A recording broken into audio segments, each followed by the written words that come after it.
हर्षित राणा एक अपॉलॉजी तो डिजर्व करते हैं। मतलब जिस तरीके से उनको ट्रोल किया गया कि भैया आप फेवरेटिज्म की वजह से टीम में हैं, जिस तरीके से कहा गया कि हर्षित राणा के पास गौतम गंभीर की कोई वीडियो है वरना वो टीम में जगह डिजर्व नहीं करते। गौतम गंभीर जो हमेशा हर्षित राणा की वकालत करते हुए ये कहते थे कि वो बैटिंग अच्छी कर सकता है, ये एक एक्स्ट्रा पॉइंट है। आज जब मौका था, दस्तूर था, तो फिर उन्होंने प्रूव भी करके दिखाया। केएल राहुल ने मैच जीतने के बाद कहा कि हर्षित राणा ने मेरा काम आसान किया, उनकी वजह से मेरे ऊपर से प्रेशर हटा और उसी की वजह से मैं बड़ी आसानी से स्ट्राइक को रोटेट कर पा रहा था और स्ट्राइक कर पा रहा था। जी हाँ, अब कहने वाले कह रहे हैं कि हर्षित राणा जिस तरीके से बैक किए गए उसके पीछे एक लॉजिक था, एक रीजन था। और अब कहने वाले कह रहे हैं कि हर्षित राणा हमको माफ करना, या फिर यूं कहूं कि राणा जी हमको माफ करना, गलती हमारे से हो गई। हाँ, ये चीजें चल रही हैं।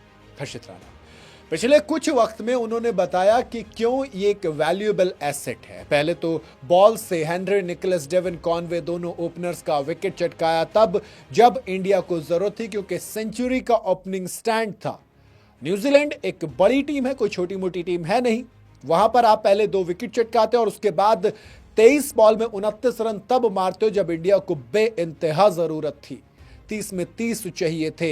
हालत वहां पर पहुंच गई थी कि अब अगर कुछ मामला ऊपर नीचे हुआ तो दिक्कत में हम इतने बुरे फंसेंगे कि आप ये नहीं समझ पाओगे कि अब हम करें तो करें क्या, क्योंकि यू नेवर नो, वहां से अगर विकेट गिरते तो शायद आप केएल राहुल क्रिकेट में कह सकते हैं कि एक बड़ा नाम जरूर है, लेकिन एक विकेट एक बॉल का होता है। वॉशिंगटन सुंदर इंजर्ड थे। सिराज और प्रसिद्ध कृष्णा पर आप इतना भरोसा नहीं कर सकते कि वो आपको एक उस पोजीशन से मैच जिता कर दे।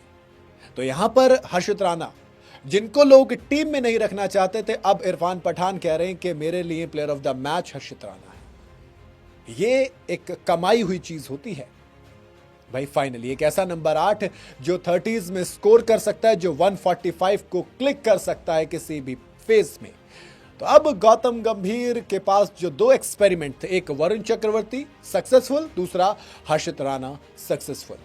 एक ऐसा बॉलर जो 140 प्लस का प्रीमियम पेसर है, रेगुलर इंटरवल पर विकेट निकाल के देता है, नई बॉल से गुड लेंथ पर विकेट लेता है, मिडिल ओवर में विकेट निकालता है, डेथ में स्पेशली करके देता है आपको, एक इकोनॉमिकल भी है और बैट के साथ भी काफी ज्यादा हैंडी है, जो लगातार ऑस्ट्रेलिया से लेकर इंडिया तक हर जगह प्रूव करके दिखाया है।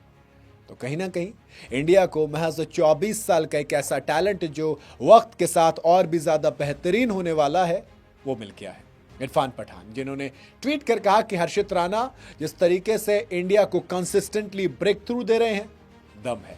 इरफान पठान ने कही है ये बात। Harshit Rana 10 over 65 run 2 wicket, 10 over में 65 रन देके 2 विकेट, बैट के साथ 23 बॉल 29 रन, 1 छक्का 2 चौके। तो इसीलिए मैंने कहा कि हर्षित राणा ने खुद को बेइंतहा इंप्रूव किया है, बेइंतहा। ऑनेस्टली कहूं तो आप भले से एक चीज देखेंगे कि किस तरीके से हर्षित राणा को ट्रोल किया जाता था कि भाई शामी की जगह आए हो, प्रसिद्ध सिराज की जगह आए हो, क्योंकि सिराज ओडीआई से बाहर थे, लेकिन सिराज ने भी कम बैक किया, 2 विकेट चटकाए, इकोनॉमिकल भी रहे। सिराज की भी तारीफ करनी पड़ेगी, लेकिन हर्षित राणा को अक्सर कहा जाता था कि सिराज शामी के ऊपर हर्षित को रखा गया है।